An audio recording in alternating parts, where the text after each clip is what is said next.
I think it's maybe time to talk a little bit about Manlords in a way that I haven't yet. In a way that talks about the realistic side of what this launch is going to be. Because Slavic Magic came out with a post a few days ago, talking exactly what they were worried about with the hype that's built up. Because the game has passed over 3 million wishlists. It is the most wishlisted game on Steam. But because of this, I guess Slavic Magic is just worried that people get the wrong idea. I released a video yesterday that was based on the end game of Manlords. It was pretty much battles after battles. But that's not what the actual game really is based on. It's all this. The battles are a small little extra that essentially just enhance and, well, at least in that case, get you to the end game. And I really enjoy them. However, this is where I spend most of my time. Hours and hours and hours building my little villages. But Slavic Magic released a post saying, "Hey everyone, it's been quite a journey so far, but it won't stop on April 26th. During development, the core testers were around 130 people, but given the popularity of the game, I'm pretty sure there's going to be a wave of feedback that I will need to address.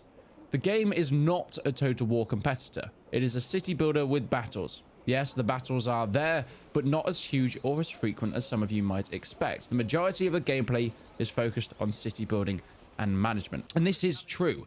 In my hours of gameplay, nearly all of it is spent on building my little villages, because the battles that do come only come from, well, your population and any mercenaries that you subsequently decide to hire.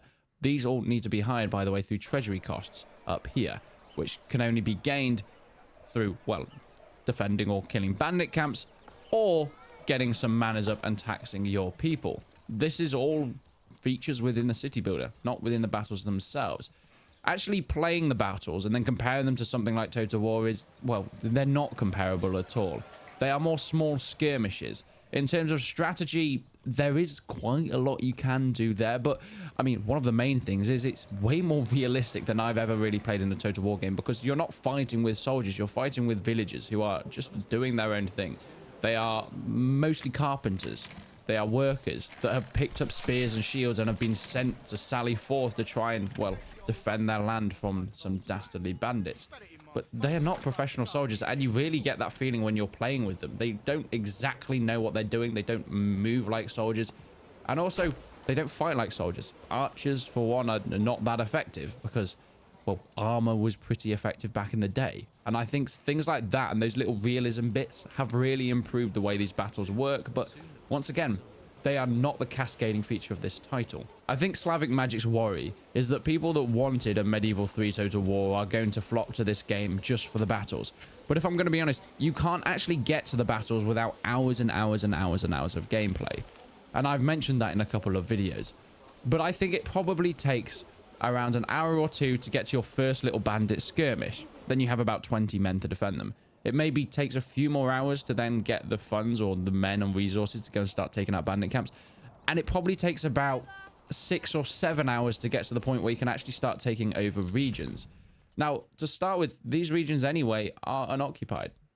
You can just claim them with influence. But later on, you'll see other AI have claimed them. And then that's where the bigger fights come in. This battle that I showed in my video the other day was about 10 hours into this game. And it was incredible, and I loved it, but most of it had been spent building. And what I didn't show you, but what I might have mentioned in that video, is that there was a lot of stress with trying to gain influence in order to actually put a claim in for those regions, because you need to get 2,000 influence to claim an already claimed region. And to do that, I had to just build more and more manors, more and more settlements, and it was taking a long time. Between the second to last and the final battle in order to win that game was about 3 hours of gameplay. Which was a little bit infuriating, but that's just the reality of, well, where Manlords is at. Going from one battle to the next just is not possible. Speaking of not possible, guys, you're starving. Why aren't you collecting your berries? You don't have any... Okay, I should probably place a berry picker. Yep, that is on me. I agree, that is on me, lads. I do apologize for that. Another example is this game mode that I'm playing. There is no battles to be seen other than bandit camps. There's no enemy AI, there's no territory to take. It's just fighting bandit camps, and that's about it. In fact, I can probably show you the extent of what the battles are within this game mode. Right, lads, let's sally forth. Where's the nearest bandit camp? We're probably looking over here, so let's sally out here. So we get our men to sally out. Now, we don't have too many. This is probably like your medium-ish sized village. Actually, it's kind of a large village, but a small town. So my men, they run out. They get all their stuff together, and they go out to the place that I sally forth. And this is the extent, and pretty much every battle you're going to be playing in the majority of your Manor's gameplay. But there are a lot of bugs, and that is just the reality of going into an early access game. Also, I've never noticed this stream. How nice is this? I think mostly because this game just looks so good. It's the main reason that people are getting so hyped for it. And I think it is a great thing. As much as Slavic Magic can be worried about it, I think there are very few negatives that will come of this. Because I, for one, have been playing more of this. Right, why are you going backwards? Oh, there are your little icons. Oh, right, I see. Because you're all lagging behind. Why are you lagging behind so much, though? You're stuck in the forest. Come on, boys. That's unnecessary, that. I have played more of this game off camera than on camera because I absolutely adore it. I have spent maybe 30 hours on this title so far, and probably about 10 hours of it is recording. If that. If that. So, if we slowly move forwards to our bandit camp in double speed because I can't be bothered to wait. Eventually, they should send men out, but because we're in a forest, actually. But there we go. They've sent their bandits forward. So things like the forest, they do affect things like arrows, so they're going to be less effective. They're down at 85%. But, you know, the arrows are starting to come in, but they ping off shields. They ping off gambesons. They're not all that effective at the start. In fact, if I move you lads around, we should be able to get nice flanking shots. I'm going to put them on fire at will, which basically means they stop doing volley fire. They're way less accurate, but it means they can just fire when they're ready, and it's devastating up close. And there we go. This is where we start to see the real casualties through archers. And that's the bandit camp done. That's our battle. That's literally it. And that's all you're going to be doing in this game mode. A few bigger bandit groups might pop through, but not particularly. And especially in the other game mode, even when there are other lords to fight, you're not going to be getting much bigger battles than that. But I don't think it needs to be, because I am so addicted to this game because it is a city builder, not because it is a battle simulator or a total war competitor. The other thing that was mentioned in the post was this is also not an empire management style grand strategy. The map has regions, but you won't be able to conquer the whole of Europe, nor have marriages or anything like that. The game is designed to play at a much smaller scale. And that's the thing I have noticed. This is a very, very small scale game. There is really nothing in terms of relations to grand strategies. You are playing in your tiny little villages. And sure, like you can see, you can claim different regions and you can build villages between. Interaction between the villages, though, at least at this point, is minimal.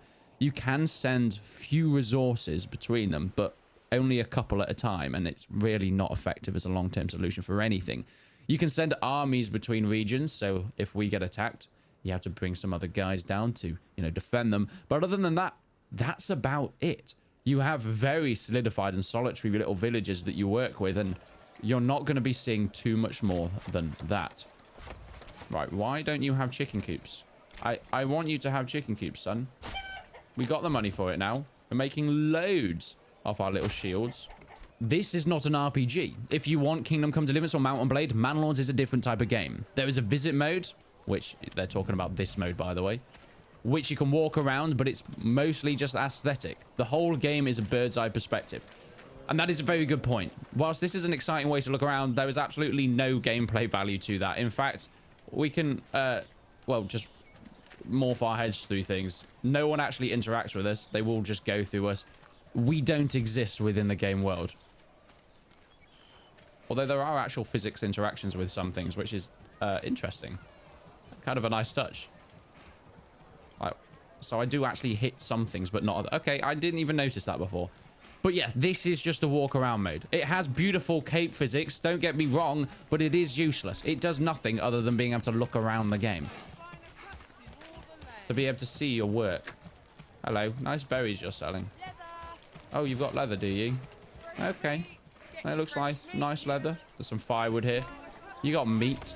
Meat and berries. Beautiful. Okay, and I'm done with that. But that's all you can do in that mode. There is nothing more to that. It is also not a competitive game like Age of Empires or StarCraft. A lot of the game mechanics are focused on aesthetics in your town and resources and take time to be transported around the map. My god, is that true? For example, here are my traders. They take fucking forever to do anything. I think the main gameplay focus of this is actually realism between city builders. People actually work. They go to bed. They go to the tavern, which is why I hate building taverns, but you have to. But they spend all their time drinking if you do. But they all go throughout their lives. That's it. There is no hacks to quick building. There's no guiding boards from one side of the map to the other and then slowly taking them out with towers. That is just not a thing within this game. It is a very slow, methodical title. And if you're into realistic medieval titles, you are going to fall in love with it, as I have.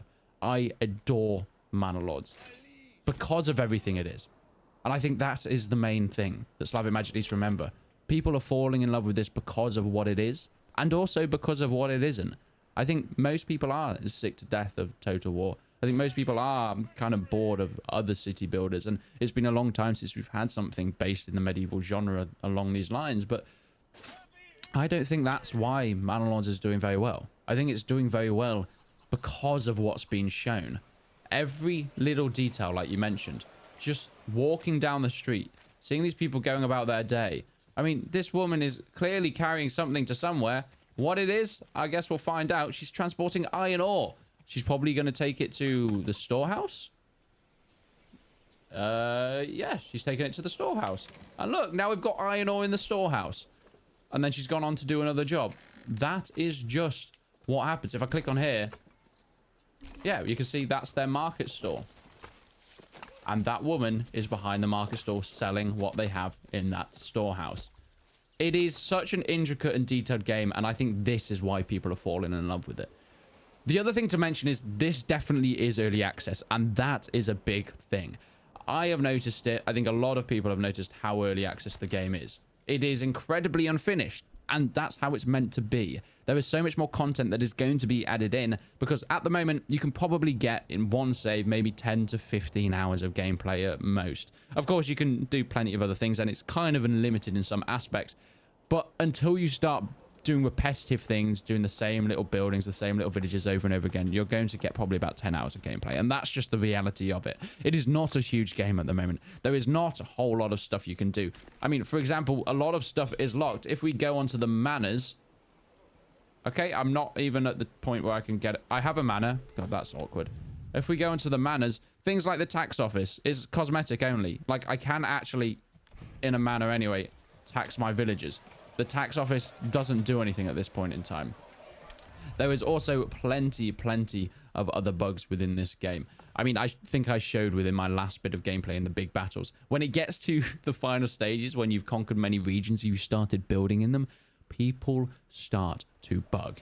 And your camera especially starts to bug. It's flicking everywhere as the game is constantly saving, trying to keep everybody in track and what they're doing. Because as you're going into battles with hundreds of men, your villages of 600 men are still doing their thing as well. Everybody's having their own little detailed lives. And in some points, the game just doesn't handle it very well, at least in that end game. And then the camera just goes absolutely mental. But that's just the reality of where the early access is. It's going to be fixed. It's going to be changed. And much like Mount & Blade 2 Bannerlord, there is going to be a solid game. A game that you can put tens of hours into at this point in time. But it is not the finished game. You will not get the finished game on release.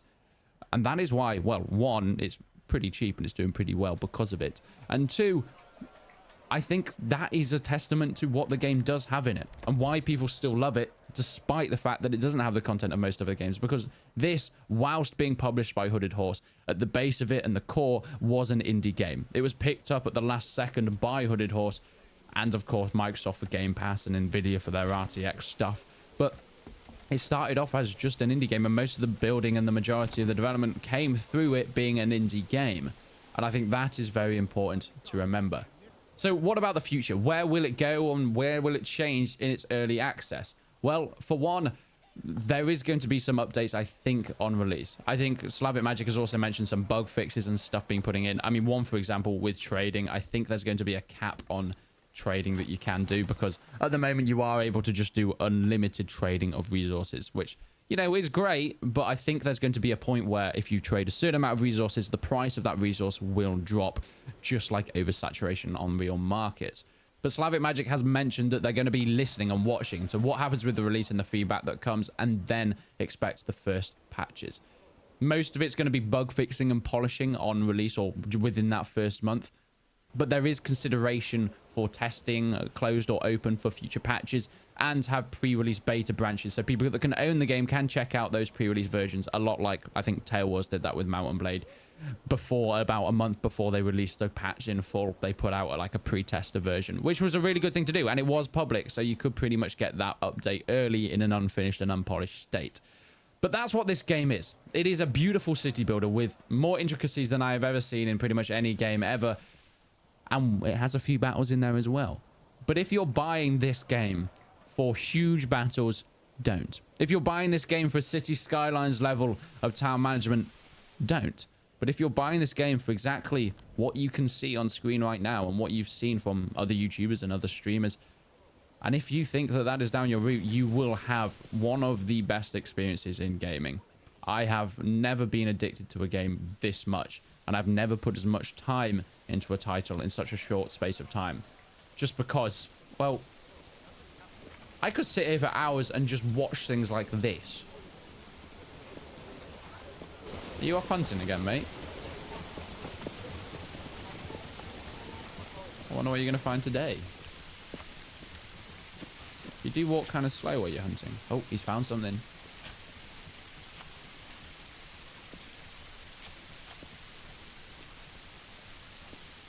It gets rainy like this and the wife when I get out of bed. Says her head hurts. I tell her maybe screaming all the time wouldn't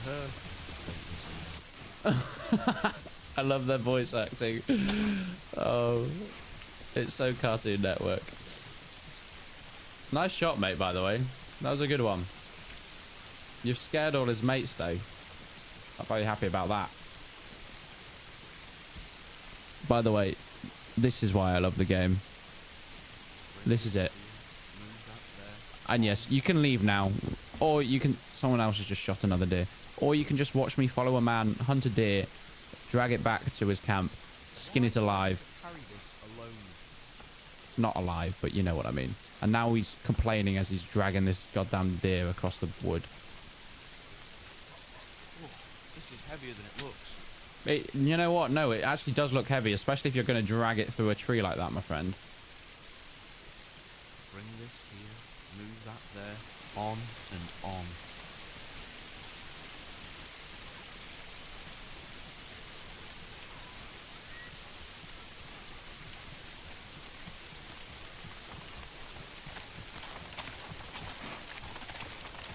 Summer's coming soon.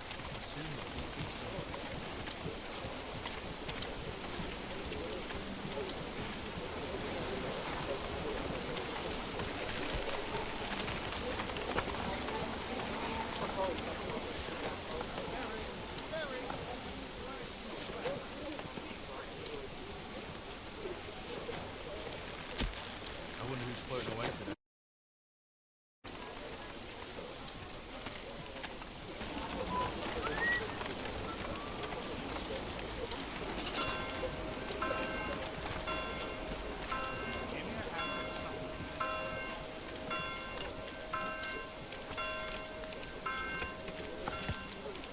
Just give me a hammer and something needs to not move.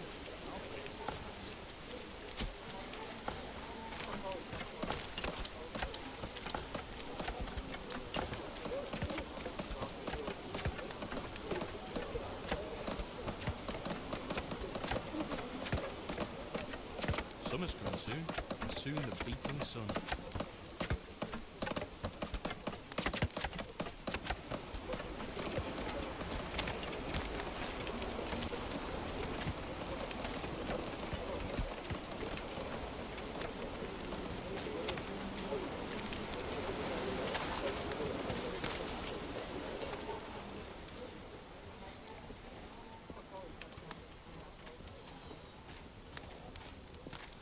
Whoa, this is heavier than it looks.